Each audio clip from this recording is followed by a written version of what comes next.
Paulo faz de maneira deliberada aqui em Filipenses 1, de 3 a 8.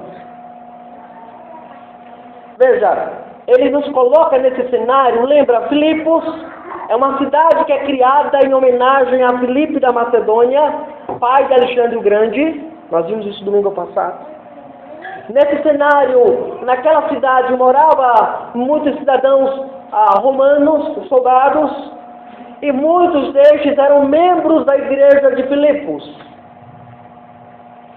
E se achavam extremamente orgulhosos porque eram livres. Todo cidadão romano naquele período era livre. Filipos estava estrategicamente localizada como uma via de acesso do exército romano para aquela chamada Via Pax Romana. Então Paulo escreve nesse cenário. Paulo escrevera esta carta para expressar, primeiro, gratidão pelo empenho desses crentes no progresso do Evangelho e no ato de associar-se a ele na empreitada missionária. Lembremos, Paulo está preso em Roma. Paulo agora é prisioneiro em Roma por causa do Evangelho. Sabemos que essa igreja foi fundada pelo apóstolo Paulo naquela segunda viagem missionária, conforme Atos 16. E vimos, por exemplo, que Lídia se converte. Depois de Lídia, a libertação de uma jovem possessa por um espírito de adivinhação. Isso leva Paulo e Silas para a cadeia, presos por causa do Evangelho. E como prisioneiros agora cantando salmos no cárcere, Deus visita a cadeia, estremece a cadeia, liberta-os. O carcereiro desesperado vai até a cadeia e vê tudo aberto e sabia que se o Império Romano, o único preso tivesse fugido, ele era digno de morte. E ele pega a espada para matar-se. Paulo sai ao encontro dele e diz: não te faças mal, nós estamos aqui, nós não fugimos. E ele pergunta: o que eu faço para ser salvo? E ele diz: crê no Senhor Jesus e serás salvo tu e a tua casa. E naquele momento nasce uma igreja em Filipos. A segunda razão pela qual Paulo escreve agora essa carta era uma preocupação mais pastoral, pois esses irmãos sofriam perseguições, conforme nós vemos no capítulo 1, versos de 27 até o verso 30, aqui de Filipenses. É nos dito aqui nesse texto o seguinte: é dito assim, olha, vivei acima de tudo o modo digno do Evangelho de Cristo, para que eu indo ver-vos, ou estando ausente, ouça no tocante a vós outros que estáis firmes, em um só espírito, com uma só alma, uma só luta, juntas, lutando pela fé evangélica, e que em nada estáis intimidados pelos adversários, pois é que para eles prova evidente de perdição, é para vós outros salvação, isso da parte de Deus. Porque vos foi concedida a graça de padecerdes por Cristo, e não somente de crerdes nele, pois tendes o mesmo combate que vistes em mim, e ainda agora ouvis que é meu. Então, era uma igreja que era perseguida. Então Paulo escreve para confortar essa igreja. Mas também havia pressões de falsos ensinos, como nós vemos no capítulo 3, versos de 2 a 21. Além do mais, havia também conflitos internos na igreja que colocavam em risco o ministério e o testemunho do Evangelho em Filipos. Havia duas irmãs na igreja brigando, Evódia e Síntique. Capítulo 4 fala disso. Nessa seção do capítulo 1, versos de 3 a 8, Paulo agora expressa sua gratidão a Deus pela existência da igreja preciosa ali naquela cidade. Essa gratidão é expressa em 3 aspectos importantes. Então nós vamos ver 3 aspectos. O primeiro vai ser uma lembrança fiel, verso 3. Depois nós vamos ver a gratidão pela cooperação no Evangelho, versos 4 a 5. E por fim nós vamos ver a gratidão constante pelo operar de Deus na vida da igreja, versos de 6 a 8. Paulo era um homem agradecido, um coração cheio de gratidão. Comecemos pelo verso 3. O apóstolo Paulo diz assim para nós o seguinte. Ele diz: dou graças ao meu Deus por tudo que recordo de vós.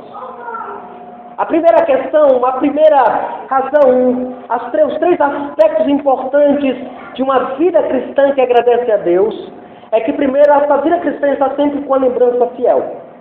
Aqui no verso 3, ele coloca diante de Deus para agradecer a Deus, ele se coloca diante de Deus para agradecer. Aqui no grego você tem um verbo grego que é o verbo eukaristo. Nós vemos essa palavra, a eucaristia, boa graça, bom favor. Eu estou agradecendo, o sentido eu estou agradecendo a Deus. O ato de agradecer é um resultado de uma recordação, ele lembrava daqueles crentes. Pois ele sempre trazia à memória a lembrança deles, a palavra mineia, a lembrança, a recordação àqueles crentes. Paulo diz: eu dou graças a Deus, porque eu me lembro de vocês, eu continuo sempre agradecendo. Aqueles crentes, uma vez que ele lembrava deles, ele se colocava de joelhos para orar. Estava Paulo agora orando e agradecendo pela existência deles. Paulo, ao colocar isso, irmãos,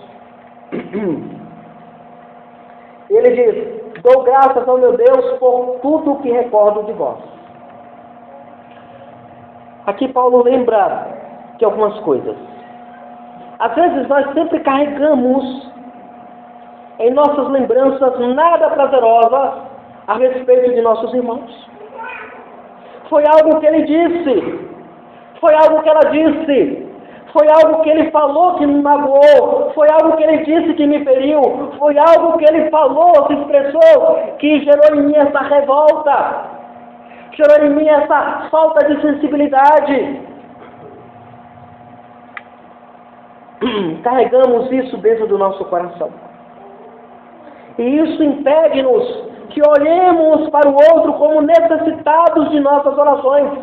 Eu não vou orar por fulano me magoou, fulano falou mal de mim, fulano foi contra a minha pessoa, fulano denegriu a minha imagem, fulano acabou com a minha moral, com a minha vida. Ressentimentos.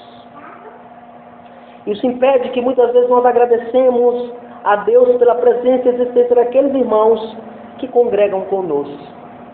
Daqueles que estão no banco ao lado, daqueles que nós nutrimos algum ressentimento, alguma mágoa, algum ferimento, alguma nódoa de ressentimento, irmãos.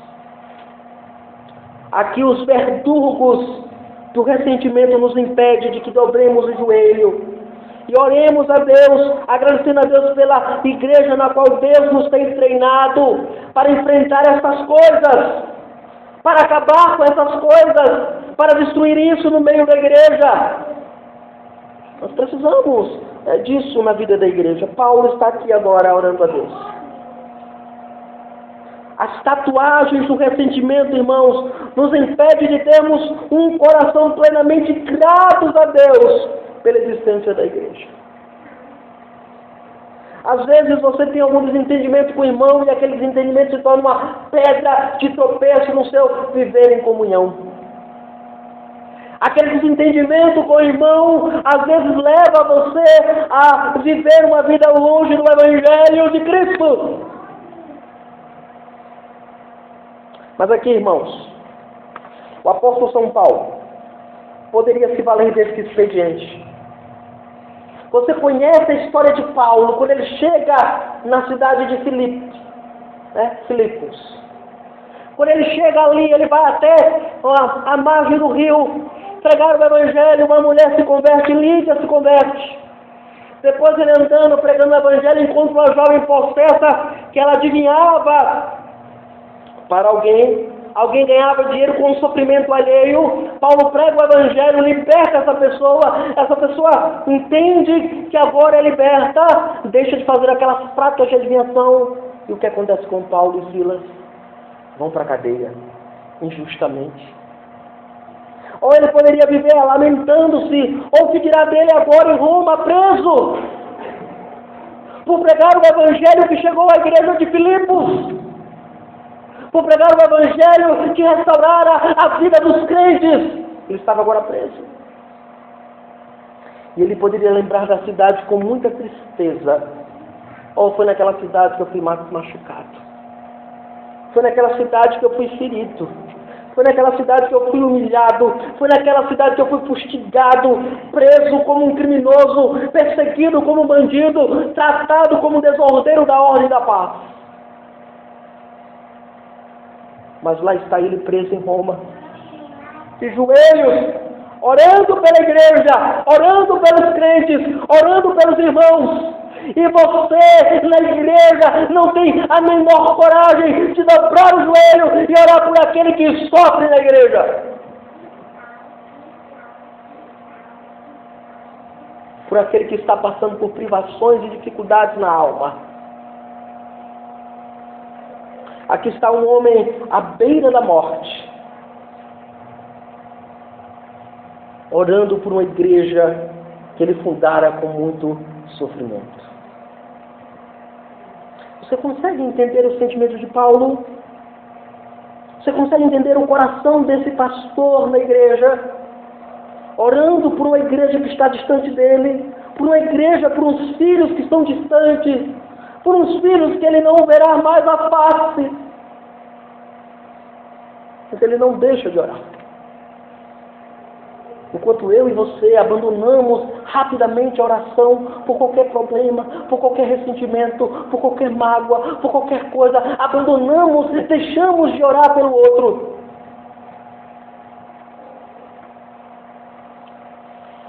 A segunda razão que nós aprendemos aqui, a segunda razão da gratidão de Paulo orar por essa igreja, é a gratidão que ele tem pela cooperação que eles apresentam no Evangelho. Veja os versos 4 e 5 do nosso texto. Filipenses capítulo 1, versos 4 e 5. Agora o apóstolo Paulo diz: fazendo sempre com alegria súplicas por todos vós em todas as minhas orações, pela vossa cooperação no Evangelho desde o primeiro dia até agora. Ô irmãos, Paulo agora expressa sua gratidão pela igreja de Deus. Mas de que forma ele o faz, irmãos? De que maneira Paulo faz isso? Primeiro, ele diz que é sempre com alegria. Note o texto aí, olha o texto que diz. Ele diz, fazendo sempre com alegria.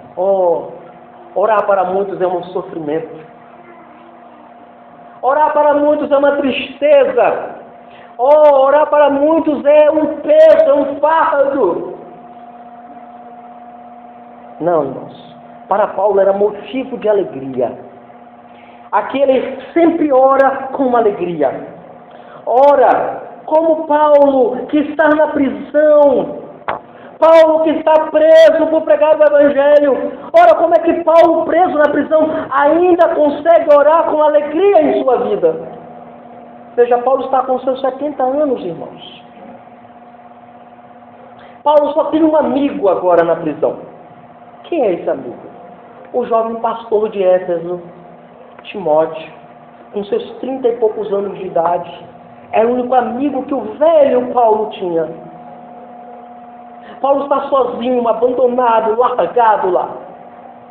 Vez ou outra, o médico amado Lucas, o escritor de Atos e do Evangelho, ia lá cuidar da saúde de Paulo. Paulo estava na prisão domiciliar.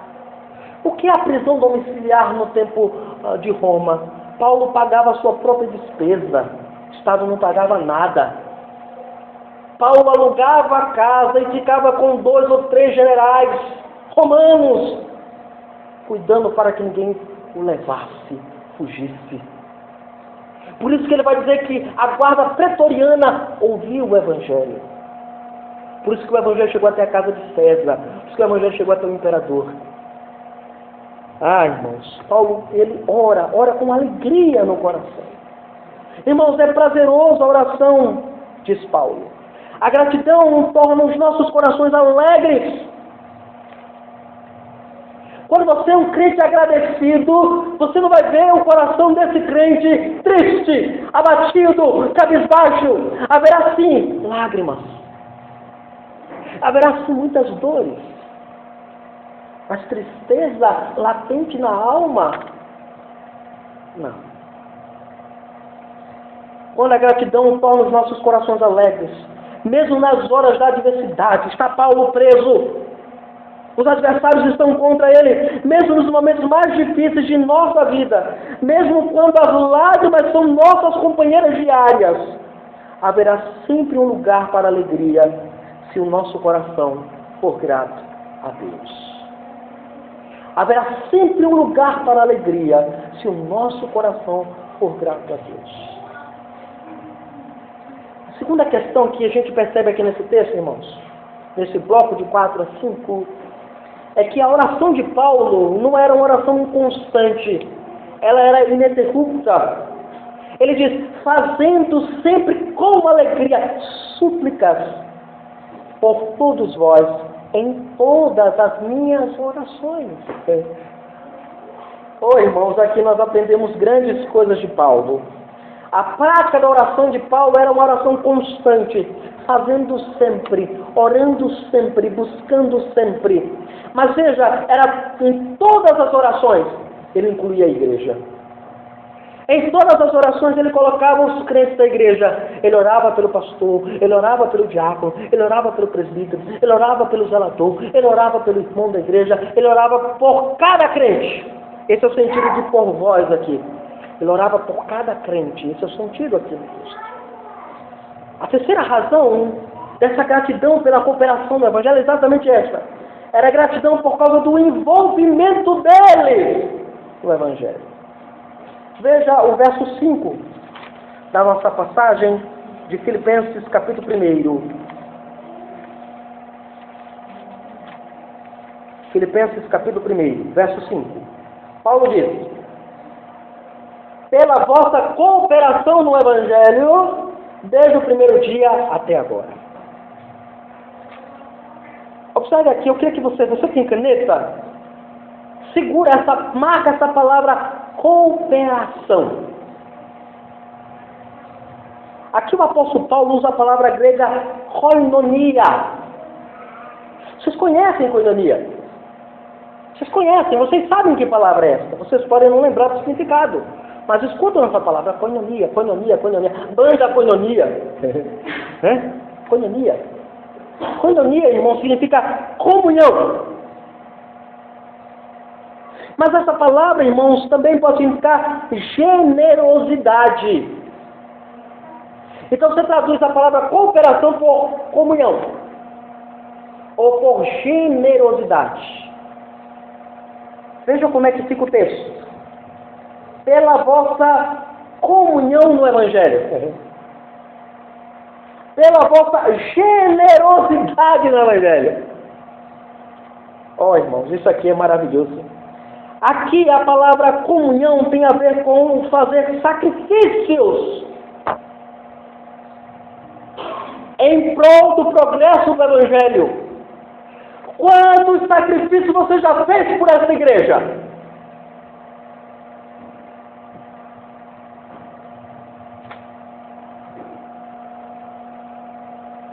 Quantas vezes você abriu mão de alguma coisa por essa igreja? É isso que Paulo está dizendo. Aqui Paulo usa a palavra comunhão, irmãos, e essa palavra em nossos dias, irmãos, essa palavra, ela está desgastada, está se tornando desgastada. Estamos matando a palavra comunhão. Por quê? Fazemos um dia de lazer, chamamos de quê? Comunhão. Marcamos um churrasco na casa de alguém, chamamos, dizemos, olha, vamos, irmãos, vamos viver a comunhão. Bem, irmãos, Paulo tem um outro conceito bem diferente do que nós entendemos por comunhão. Comunhão, irmãos, aqui, a palavra koinonia, ou cooperação, ou generosidade aqui, significa se associar para que o Evangelho dê frutos. é se sacrificar para que a igreja prospere, é se sacrificar para que a igreja caminhe, para que a igreja de fato frutifique para a glória de Deus, para o louvor do Senhor. Paulo, ele diz: Senhor, eu agradeço porque esses crentes abriram mão das suas posses, dos seus confortos, de tudo que tinha, para que o evangelho chegasse aqui em Roma. É porque você não lê a Bíblia. Aqui nessa carta, Paulo, ele vai agradecer porque aquela igreja pobre, com muitas dificuldades, igreja agora cristã, inimiga do império, o império inimigo da igreja, perseguida, aquela igreja arrecadava donativos, alimentação, dinheiro, e mandava para Paulo, para que Paulo pudesse ter condição de pagar o seu próprio aluguel da sua casa de prisão, a prisão dele, para que Paulo pudesse pagar as despesas do advogado, para que pudesse ser atendido, e coisas dessa natureza. Aqui Paulo, ele entende que eles se associaram ao evangelho, mas também para que ele pudesse ter condição de pregar o evangelho sem preocupações. Veja, essa comunhão, irmãos, ela é duradoura. Essa comunhão, ela perpassa o tempo, ela ultrapassa o tempo. Ele diz, desde o primeiro dia, ou seja, desde o dia que eles ouviram o evangelho, quando Paulo pisou em Filipos. Paulo agora está em Roma. Desde o primeiro dia, eles não abandonaram o seu pastor. Desde o primeiro dia, eles continuam cooperando no evangelho. Eles não abriram mão disto. Eles continuam. Isso nos leva para a nossa terceira verdade que nós aprendemos sobre a gratidão pela existência de uma igreja. Paulo lembra que a característica da vida cristã de gratidão pela igreja é que essa gratidão ela é constante pelo orar de Deus na vida, pelo operar de Deus na vida da igreja. Ou seja, Paulo agradece pelo constante operar de Deus na vida da igreja. Veja agora os versos 6 até o verso 8 de Filipenses, capítulo 1. Veja os versos 6 a 8 agora. Paulo diz, estou plenamente certo de que aquele que começou a boa obra em vós, há de completá-la até o dia de Cristo Jesus. Aliás, é justo que eu assim pense de vós, de todos vós, porque vos trago no coração, seja nas minhas algemas, ou seja, mesmo preso eu me lembro de vocês, seja na defesa e confirmação do Evangelho, seja quando eu estiver diante do imperador me defendendo, eu vou lembrar a uma igreja que eu devo sempre orar por ela. E aí ele diz mais, pois todos sois participantes da graça comigo, pois minha testemunha é Deus, da saudade que tenho de todos vós, na terna misericórdia de Cristo Jesus. Irmãos, Paulo começaram no verso 3 agradecendo a Deus e termina esse bloco agradecendo pelo constante operar de Deus na vida daqueles crentes. Como ele faz isso, irmãos? Veja, Paulo, ele tem um coração muito agradecido. Primeiro, como é que ele faz? Apresentando a firme convicção de que Deus há de completar a boa obra que ele começou em nós. Aqui no verso 6, a certeza do progresso do Evangelho e da firmeza na vida cristã não depende dos crentes. Pastor, será que essa igreja vai ter sucesso? Será que essa igreja um dia cresce, pastor? Será que essa igreja um dia vai prosperar? Sim, ela prosperará. Não porque depende de mim, nem do conselho da igreja, mas de Deus operar na vida de cada um de vocês. É isso que nós precisamos crer, irmãos. A certeza da redenção e do progresso do Evangelho e da vida cristã não depende de nós, crentes, mas depende da única, soberana vontade de Deus. A famosa doutrina da perseverança dos santos, uma vez salvo, sempre salvo, é emblemática aqui no texto. Deus começou a trabalhar no meu coração. Deus me trouxe para o ministério da palavra. Deus me fez compreender que eu preciso ajudar a igreja de Cristo através do ensino da palavra. Então é meu papel trabalhar isso, e Deus há de completar isso na minha vida até o dia de Cristo Jesus. Paulo agradece a Deus, irmão, porque tem certeza de que é apenas Ele que nos faz perseverar em seus caminhos. Não é você que se mantém no caminho de Deus, mas é Deus quem persevera e preserva você nos seus caminhos. Agora, veja o verso 7 agora, o que é que Paulo faz. Paulo amplia esse conceito no verso 7 e diz assim: aliás, é justo que eu assim pense de vós, todos, porque vos trago no coração, seja nas minhas algemas, seja na defesa e confirmação do Evangelho, pois todos sois participantes da graça de Deus comigo. Aqui, irmãos, como é que Paulo apresenta essa certeza, essa gratidão, porque Deus vai completar a obra que Ele começou.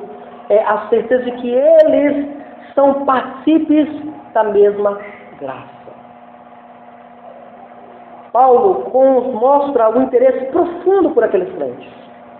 Ele sempre os carrega em seu coração pastoral. Seja no ato de estar preso, ele lembra aqueles crentes: eu estou preso, mas existe uma igreja ali que está sendo cuidada, pastoreada, precisa ser cuidada, precisa ser amada.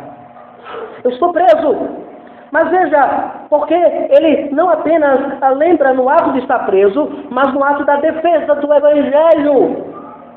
Ele lembra da igreja: eu preciso proteger a igreja, eu preciso defender a igreja, eu preciso defender a igreja com o verdadeiro Evangelho.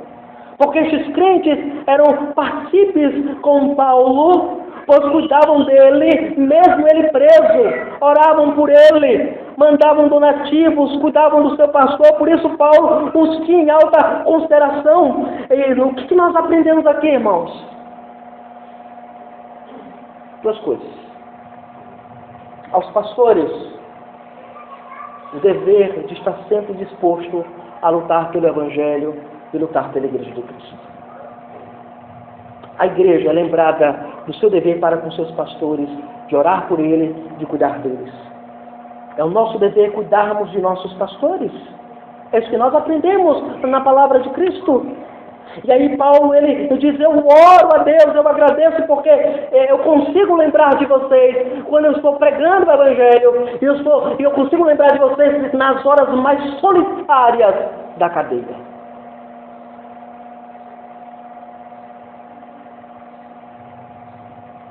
Mas terceira e última verdade que nós aprendemos aqui: como é que Paulo ele apresenta a gratidão dele na certeza de que Deus vai concluir a obra em nós? Apresentando um interesse genuíno pela igreja. Veja o verso 8 aqui que Paulo coloca para nós. Irmãos, aqui é fantástico o que Paulo faz no verso 8 de Filipenses,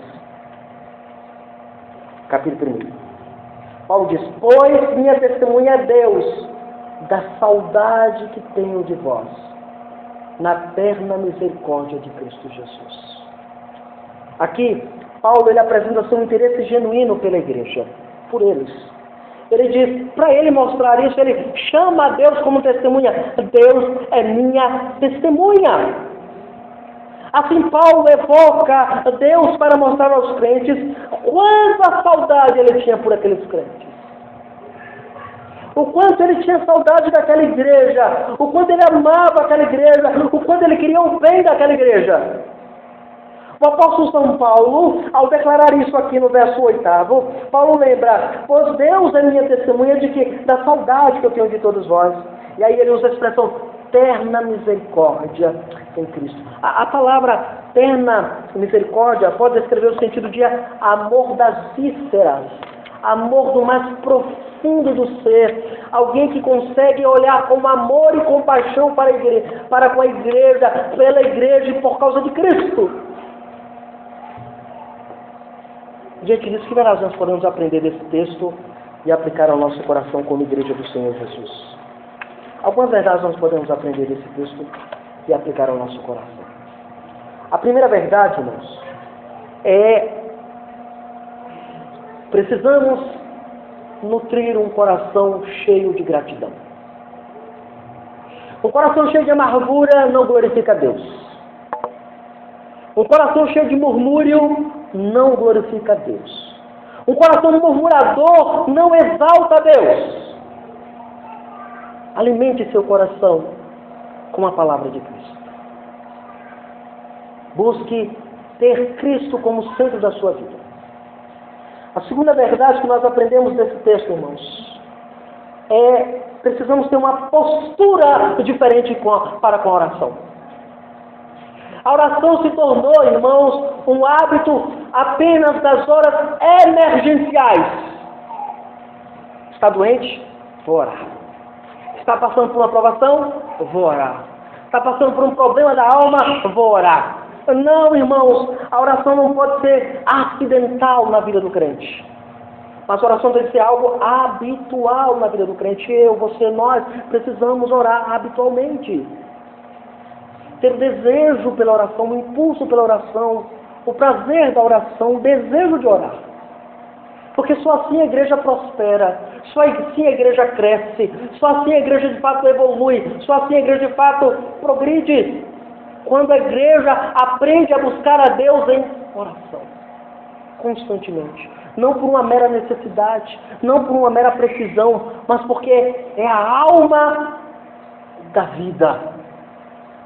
É a alma da fé.